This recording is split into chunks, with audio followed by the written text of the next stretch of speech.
Hello student, आज हम लोग जो मॉडल्स पढ़ रहे थे साइकोलॉजिकल मॉडल्स ऑफ साइकोपैथोलॉजी, उसमें दो मॉडल डिस्कस कर लेंगे। तो एक है ह्यूमनिस्टिक मॉडल, दूसरा है एग्जिस्टेंशियल मॉडल। पहला है ह्यूमनिस्टिक मॉडल और दूसरा है एग्जिस्टेंशियल मॉडल। तो जो ये ह्यूमनिस्टिक मॉडल है, ये देने वाले मनोवैज्ञानिक कौन थे? विलियम जेम्स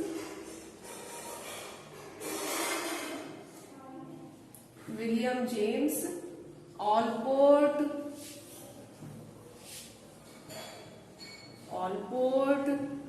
है ना, और अब्राहम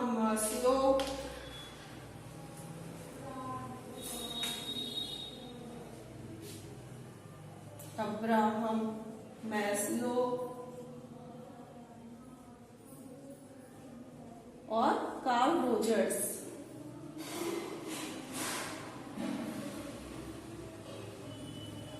इन मनोवैज्ञानिकों ने ये मॉडल प्रस्तुत किया है। इन मनोवैज्ञानिकों ने William James, Maslow, Allport, Carl Rogers आदि मनोवैज्ञानिकों ने ये ह्यूमनिस्टिक मॉडल प्रस्तुत किया। अब इन लोगों के यानी ह्यूमनिस्टिक यानी कि मानवतावादी जो दृष्टिकोण है, इसको विकसित करने में जो इन मनोवैज्ञानिकों का हाथ है, इन मनोवैज्ञानिकों ने जो योगदान दिया है अपना, तो इन मनोवैज्ञानिकों ने क्या माना है? इनके में कार्ल रोजर्स और जो ये अब्राहम मैस्लो है, इन लोगों ने माना कि व्यक्ति का व्यवहार मोटिवेशन के कारण होता है। मोटिवेशन यानी कि हमारे मोटिव होते हैं कुछ, उनके प्रति व्यक्ति व्यवहार करता है। जैसे कि कार्ल रोजर्स ने क्या कहा, व्यक्ति का व्यवहार प्रेरणा से नियंत्रित होता है। जो उसे मोटिवेशन मिलता है उसी से नियंत्रित होता है और उसी के कारण होता है।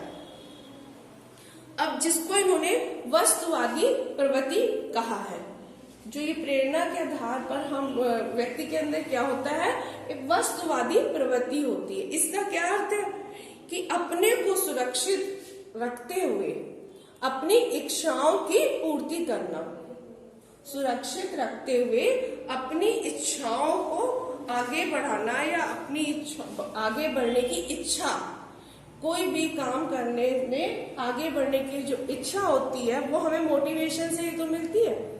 हमारे मोटिव ही तो होते हैं जो हमें आगे बढ़ने के लिए प्रेरित करते हैं, तब हम कोई कार्य आगे करते हैं। अगर मोटिव नहीं होगा तो हम कोई, इनका मानना है कि अगर कोई मोटिव नहीं होगा तो व्यक्ति आगे कोई कार्य नहीं करेगा, उसके लिए मोटिव होना आवश्यक है। तो इन्होंने क्या किया, प्रत्येक व्यक्ति जो अपनी उसकी जैविक आवश्यकताएं हैं, प्रत्येक व्यक्ति की जो जैविक आवश्यकताएं होती है उनको पूर्ति करते हुए जीवित रहता है। दैविक आवश्यकताएं जैसे भूख यानी कि भोजन, पानी, कपड़ा, मकान, ये जो उसकी दैनिक आवश्यकताएं हैं उन्हीं को पूरा करते हुए जीवित रहता है। तो ये हमारे मोटिव ही है और साथ साथ बढ़ता भी चला जाता है। अपनी आवश्यकताओं की पूर्ति करता है और उसकी प्रोग्रेस भी होती जाती है। तो रोजर्स ने क्या कहा है, जब व्यक्ति बचपन की अनुभूतियों, जो व्यक्ति की बचपन की अनुभूतियां हैं और उनकी आत्मसिद्धि, अनुभूतियां और आत्मसिद्धि में बाधा पहुंचती है, अगर इन अनुभूतियों और उनको पूरा करने की जो आत्मसिद्धि होती है उसमें अगर कोई बाधा पहुंचती है तो व्यक्ति वास्तविकता से अलग हो जाता है। ऐसा व्यक्ति वास्तविकता से अलग हो जाता है। अब क्या है, जिस कारण मनुष्य में असमान, जब वास्तविकता से अलग हो जाएगा तो उसमें क्या होगा, असमान व्यवहार प्रदर्शित होंगे। असमान व्यवहार वास्तविकता से अलग हटना ही तो है। और वास्तविकता से जब अगर इनकी आवश्यकताओं की पूर्ति में बाधा पहुंचेगी तो वो व्यक्ति स्ट्रेस में होगा।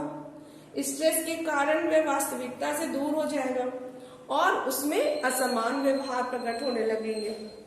तो आत्म सिद्धि में बाधा पहुंचने के कारण व्यक्ति में चिंतन, संवेग, जैसे स्ट्रेस, और इमोशंस, है ना, ऐसे ऋणात्मक इमोशंस, पॉजिटिव इमोशंस नहीं, कुछ ऋणात्मक इमोशंस ऐसे प्रभावित करते हैं कि व्यक्ति का व्यवहार असामान्य हो जाता है। ये हमारे ह्यूमनिस्टिक मॉडल में बताया गया है। अब जैसे कि मैस्लो ने ही अपना प्रेरणा का एक जो पिरामिड बताया है, आगे पढ़ेंगे आप लोग, मैस्लो ने मोटिवेशन का एक पिरामिड बनाया, तो उसमें उन्होंने क्या बताया कि व्यक्ति अपनी आवश्यकताएं अपने जो सबसे पहले आवश्यकता पूर्ति के लिए कोई सीरियल बना है, पिरामिड बना है, सबसे पहले वह अपनी आवश्यकताओं की पूर्ति करता है, जैसे भूख, प्यास है, निद्रा। ये जब इन आवश्यकताओं की पूर्ति होती है तो वो और आगे बढ़ता है, अपनी दूसरी नंबर की आवश्यकता की तरफ बढ़ता है। दूसरी आवश्यकता क्या हो जाती है उसके लिए? सुरक्षा भावना की आवश्यकता। जब वो सुरक्षा की आवश्यकता की पूर्ति हो जाती है तब वह तीसरी आवश्यकता की ओर बढ़ता है, प्रेम सम्मान भावना की आवश्यकता। ठीक है, इस तरह से वह सीढ़ी दर सीढ़ी अपनी आवश्यकताओं की पूर्ति करता चलता है। और अगर सबसे पहले अगर कोई आवश्यकता है भूख प्यास की, वो पूरी किए बिना वो जंप लगाता है दूसरी आवश्यकता में, तो उसकी आवश्यकता पूरी नहीं हुई तो उसके अंदर स्ट्रेस होगा, या दूसरी आवश्यकता की ओर भाग रहा है पहली आवश्यकता को पूरी करे बिना, तो स्ट्रेस होगा। तो उन्होंने ऐसा बताया कि स्टेप बाय स्टेप ही आवश्यकताओं की पूर्ति होती है तो व्यक्ति का व्यवहार सामान्य रहता है। अगर उन आवश्यकताओं के क्रम में भी कोई अंतर होता है तो व्यक्ति का व्यवहार असामान्य हो जाता है। और इन्होंने क्या बताया, जो ये हमारा मॉडल है ह्यूमनिस्टिक मॉडल है, तो इन्होंने क्या किया है कि सुरक्षा की दृष्टि से व्यक्ति जो अपने सुरक्षा की फीलिंग होती है कि हम सेफ रहे, इसके लिए आगे, इसका भी कभी कभी अतिरंजित रूप होता है ना, कि बेफिजूल लोग अपनी सुरक्षा के बारे में इतना ज्यादा सोचने लगते हैं, जो अतिरंजित रूप में सोचते हैं, तो वह क्या होता है, वास्तविकता से फिर हट जाता है ऐसा व्यक्ति। जो इस तरह का प्रयोग होता है फिर वो वास्तविकता से दूर हट जाता है और फलस्वरूप क्या होता है, असमान लक्षण उत्पन्न होते हैं। तो जो ये अतिरंजित प्रयोग होते हैं, अतिरंजित सुरक्षा की भावना या किसी चीज की अति का, वो व्यक्ति के मेंटल डिसऑर्डर की ओर ले जाते हैं। अब प्रतिकूल सामाजिक अवस्थाएं, अगर व्यक्ति की इच्छा है लोगों से प्रेम स्नेह मिले, सम्मान मिले, और उसको वो नहीं मिल रहा है, उसकी अपेक्षाएं हैं लोगों से, वह इसीलिए प्रेम और सम्मान दे रहा है कि उसको पलटकर मिले, और उसको अगर वापस नहीं मिल रहा है, तो प्रतिकूल सामाजिक अवस्थाएं अगर दोषपूर्ण होती हैं और अगर वह सामाजिक आवश्यकताओं का दोषपूर्ण अधिगम करता है, तो भी व्यक्ति में असमान व्यवहार के लक्षण प्रकट होते हैं, उसमें स्ट्रेस उत्पन्न होता है और उसमें असमानता दिखाई देती है। ये भी एक असमान व्यवहार का कारण बनता है। अत्यधिक स्ट्रेस भी असमानता का कारण होता है। एक आवश्यकता की पूर्ति उसकी आवश्यकताओं की पूर्ति ना होने पर स्ट्रेस होता है और स्ट्रेस असमानता का कारण बनता है। इसके बाद आता है हमारा एग्जिस्टेंशियल मॉडल। अब आता है एग्जिस्टेंशियल मॉडल। ये भी मानव ह्यूमनिस्टिक मॉडल के समान ही है, मानवतावादी मॉडल के समान ही है, यह अस्तित्ववादी मॉडल। तो इसमें क्या है, अस्तित्ववादी मॉडल में क्या है, इन मनोवैज्ञानिकों ने व्यक्ति की जो एग्जिस्टेंशियल मॉडल है, इसमें इन मनोवैज्ञानिकों ने व्यक्ति की अद्वितीय मूल्यों, जो उसके अद्वितीय मूल होते हैं, उसकी जो स्वतंत्रता होती है, व्यक्ति को जो स्वतंत्रता होती है, उसका आत्मनिर्देशन, जो उसको उसकी आत्मा से निर्देश मिलता है, जो उसको खुद करने की जो प्रेरणा मिलती है, उसका आत्मनिर्देशन, आत्मसंतुष्टि आदि पर अधिक बल दिया है इन्होंने। यानी कि व्यक्ति को की उसकी स्वतंत्रता, उसका आत्मनिर्देशन, उसके अपने मूल्य, एग्जिस्टेंशियल मॉडल में, अस्तित्ववादी मॉडल में व्यक्ति की अपनी वैल्यूज पर ज्यादा ध्यान दिया गया।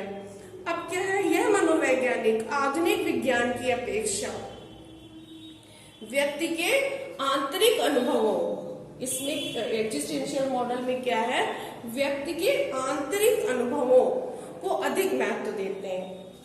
इन मनोवैज्ञानिकों ने व्यक्ति को ही महत्व दिया है, उसके आंतरिक अनुभवों को महत्व दिया है कि वह अपने आंतरिक अनुभवों के आधार पर व्यवहार करता है या उसकी इम्पोर्टेंस पर महत्व दिया है। तो यह मॉडल अधिक वैज्ञानिक नहीं माना गया।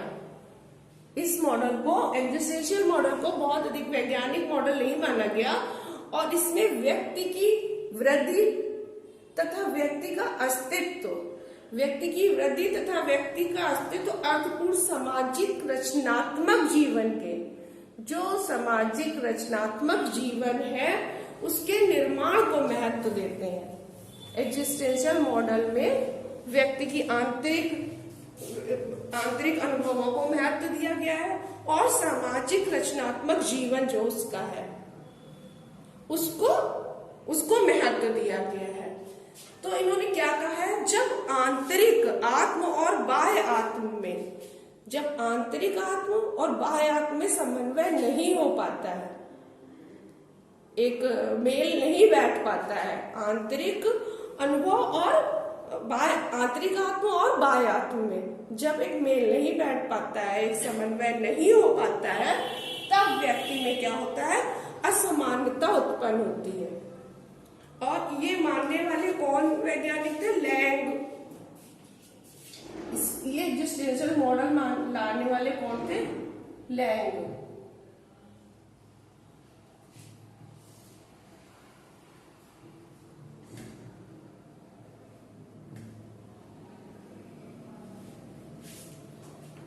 इन्होंने क्या करा है कि बताया कि आंतरिक और बाह्य आत्म में जब समन्वय नहीं बैठ पाता है तब व्यक्ति में असमानता, हर मॉडल में अलग अलग बताया जा रहा है कि व्यक्ति में असमानता कैसे उत्पन्न होती है।